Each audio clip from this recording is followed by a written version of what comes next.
नमस्कार, आप सभी का एक बार फिर से स्वागत है।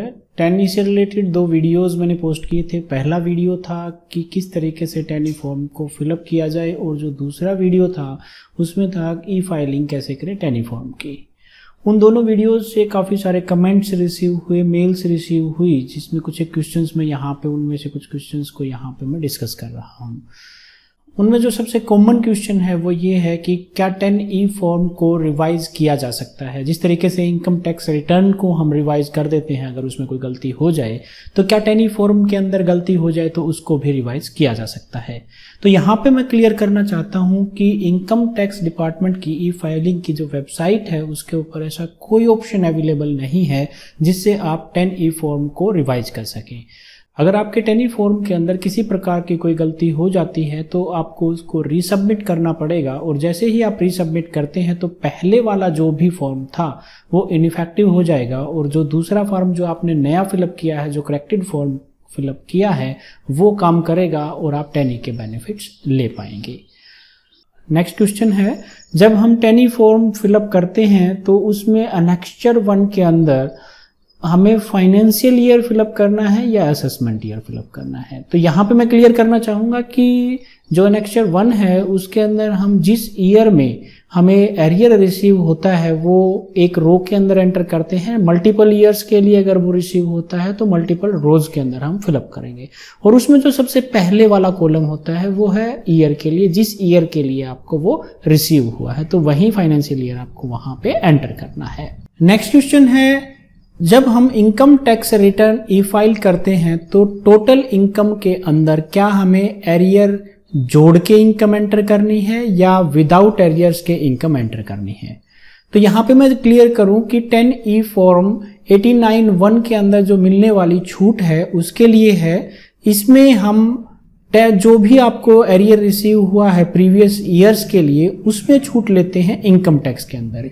प्रीवियस वीडियोज अगर आपने देखे हैं तो वहां से क्लियर हो जाता है कि 10E फॉर्म कैलकुलेशन के लिए है कि जो भी आपका एरियर रिसीव हुआ है उसके ऊपर आपका कितना इनकम टैक्स बनता है और उसकी इनकम टैक्स की आप कैसे छूट ले सकते हो, वो सारी की सारी डिटेल्स हैं। तो यानी कि हमें जब भी इनकम टैक्स रिटर्न फाइल करनी है तो उसके अंदर ये ध्यान रखें कि आपको जितना भी एरियर प्रीवियस ईयर्स में रिसीव हुआ है उसको इस फाइनेंशियल ईयर में ऐड कर लेना है और उसके बाद ही उसको फाइल करना है। नेक्स्ट क्वेश्चन है कि कितने दिन बाद तक 10E फॉर्म को फिलअप किया जा सकता है। तो यहाँ पे मैं एक चीज आप सबको क्लियर करूं कि अच्छा रहेगा अगर आप 10E फॉर्म को आप जो इनकम टैक्स रिटर्न ई फाइल करते हैं उससे पहले फाइलिंग करते हैं। उससे होगा क्या कि एक तो बेनिफिट ये होगा, आप जितना भी इनकम टैक्स रिलीफ लेना चाहते हैं वो कैलकुलेट हो जाएगा 10E फॉर्म की हेल्प से। उसको एक कॉलम हमें यूज करना पड़ेगा लास्ट में, वो उसके लिए एक मैं सेपरेट वीडियो बनाऊंगा क्योंकि ये वीडियो काफी लेंथी हो सकता था, तो इस वजह से मैं एक दूसरा वीडियो बनाऊंगा जिसका लिंक मैं नीचे डिस्क्रिप्शन में डाल दूंगा। 1-2 दिन के अंदर उसको मैं पोस्ट भी करूंगा इस वीडियो के बाद। तो वहां से आप देख सकते हैं कि हमें इनकम टैक्स में छूट लेने के लिए उसको एंटर करना पड़ता है, तो वो छूट आप ले पाएंगे जिसके अंदर किसी प्रकार की कोई मिस्टेक नहीं होगी, इनकम टैक्स का नोटिस भी आपको रिसीव नहीं होगा।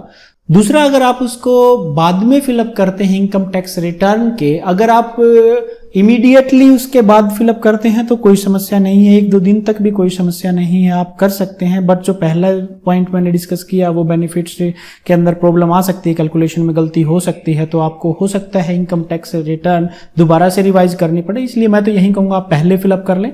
अदरवाइज जब तक इनकम टैक्स रिटर्न प्रोसेस नहीं होती आपकी उससे पहले तक इसको फिलअप किया जा सकता है। अगर इनकम टैक्स रिटर्न आपकी प्रोसेस हो गई और आपने 10E फॉर्म आप फिलअप नहीं किया है या ई फाइलिंग नहीं की है तो श्योरली आपको इनकम टैक्स डिपार्टमेंट से नोटिस रिसीव होगा। तो बेटर यही होगा आप उसको पहले फिलअप कर लें।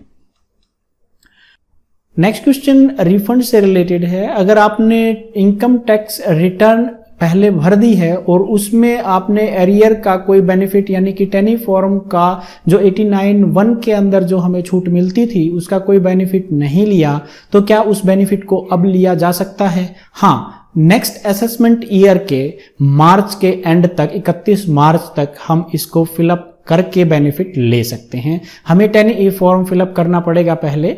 10E फॉर्म फिलअप करने के बाद इनकम टैक्स रिटर्न को रिवाइज करना पड़ेगा। जैसे ही आप इनकम टैक्स रिटर्न रिवाइज करेंगे तो वहां से आप इसको रिटर्न ले पाएंगे। ये ध्यान रखें कि वो सिर्फ assessment year, next assessment year के 31 मार्च तक होता है। अदरवाइज बाद में भी ले सकते हैं। कई बार बाद में भी कई ऐसे केसेस देखे गए हैं जिसमें बाद में भी रिफंड आ जाता है, तो ये आप जरूर कर लें।